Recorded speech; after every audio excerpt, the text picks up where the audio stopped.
Hello, everybody. Welcome back. This week we're covering Chapter 4 Torts and Cyber Torts. Easy to follow along if everybody takes out their book. I'm going to go ahead and just read the introductory chapter so we can all have a good idea about what this phase entitles. Part of doing business today, and indeed part of everyday life, is the risk of being involved in a lawsuit. The list of circumstances in which business persons can be sued is long and varied. A customer who is injured by a security guard at a business establishment, for example, may attempt to sue the business owner, claiming that the security guard's conduct was wrongful. Any time that one party's allegedly wrongful conduct causes injury to another, an action may arise under the law of torts. The word tort, the book notes, is French for wrong. Through tort law, society compensates those who have suffered injuries as a result of the wrongful conduct of others. Many of the lawsuits brought by or against business firms are based on the tort theories discussed in this chapter, which covers intentional and unintentional torts. Intentional torts arise from intentional acts, where unintentional torts, negligence, often result from carelessness, as when the employee at a store knocks over a display case, injuring a customer. In addition, this chapter concludes with a discussion of how tort law applies to wrongful actions in the online environment, hence cyber torts.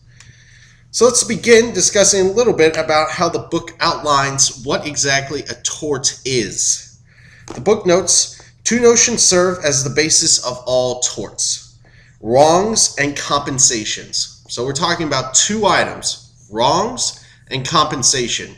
The book helps us break that down a little bit further. Tort law is designed to compensate. So we're talking about money here. Those who have suffered a loss or injury due to another person's wrongful act.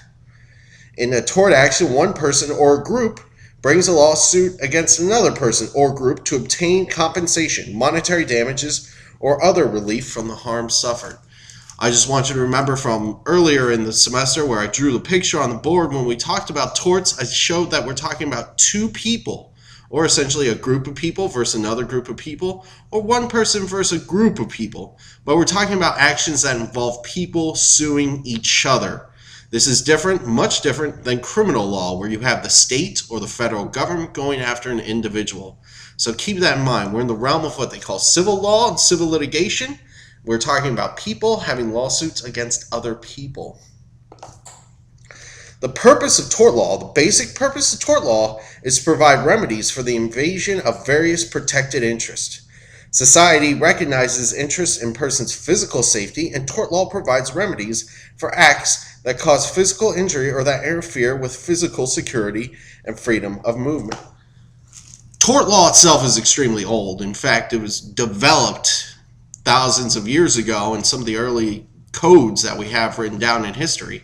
For example, one of the earliest written codes that we have, Hammurabi's Code, which was developed thousands and thousands of years ago, my students who took Western civilization will be familiar with that, actually involves an element of tort law. What do I mean? Injuring somebody and then compensating that person for that injury. So keep that in mind. In Hammurabi's Code, there were actions if somebody, basically, we're all familiar with eye for an eye, but there was also, if you took out the eye of a lesser individual, sometimes you'd have to pay one gold piece or one silver piece. This is the realm of what we're dealing in tort actions. So let's continue along and talk about, in the book notes on page 80, damages available in tort actions. The book notes two major elements: compensatory damages and punitive damages. Compensatory damages break down into two items. One is special damages and general damages. But the book notes compensatory damages sound how they're pronounced. It's meant to compensate the individual for a wrong. We're talking about medical bills if somebody's suing because they broke their arm, medical bills, lost wages, and things of that sort. And then we move into even more items. We're talking about the infliction of emotional distress, pain, and suffering.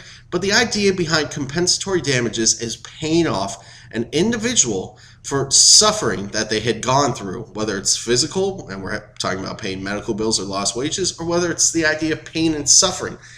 The book notes, when we're talking about general damages, General damages compensate individuals, not companies, for the non-monetary aspects of the harm they suffered. So the non-monetary, what we can't quantify, we actually seek to quantify, such as pain and suffering.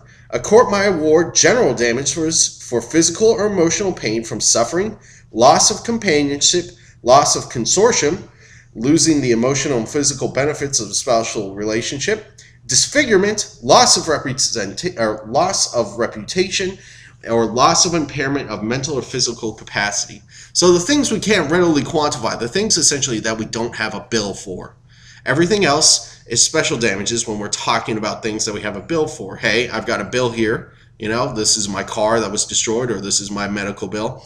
General damages moves into the realm of, hey, I lost some benefit in life. You owe me money because I'm not going to be able to enjoy playing tennis for the next month and a half, or whatever it may be. Sometimes it's a lot more serious. You can't play tennis, for example, for a year. Punitive damages, on the other hand, punitive damages seek to punish somebody for the action and also seek to serve as an example to other individuals to stop them from performing those sort of acts. What am I talking about? Punitive damages show up a lot in environmental harms. Let's say a company is dropping poison gas or liquids into a river and everybody's getting sick who lives near the river. Well, what happens is all those people get together, they sue that company. Well, the government's interested in making sure that nobody ever sends in poison liquid into a river again. So what they include is punitive damages, saying, listen, companies who do this, you're going to have to pay a lot of money. That's what punitive damages are. It's basically not so much compensating the individual, but punishing the person who did the wrong and also serving as an example for other individuals. Tort reform is a big item. I'm not going to go too much into it, but the idea is the United States, and I mentioned this a lot of times, the United States is a highly litigious society. What do I mean? We love filing lawsuits here. You step on my toe, I'm going to sue you. You know, any sort of small action, people love going to courts. Now, it's beneficial for attorneys, which is great, but it also causes some issues when it comes especially to tort law, because people feel that they can sue over everything. So a lot of states have gone through and passed laws prohibiting frivolous lawsuits from being filed, you know, and trying to curb the amount of money that's rewarded for some other things. But we'll go into specifics when we see some of the questions later on when class, but just skim through the tort reform section so you have a general idea. I think this is a good spot to take a little break, and then we'll continue along into section 2.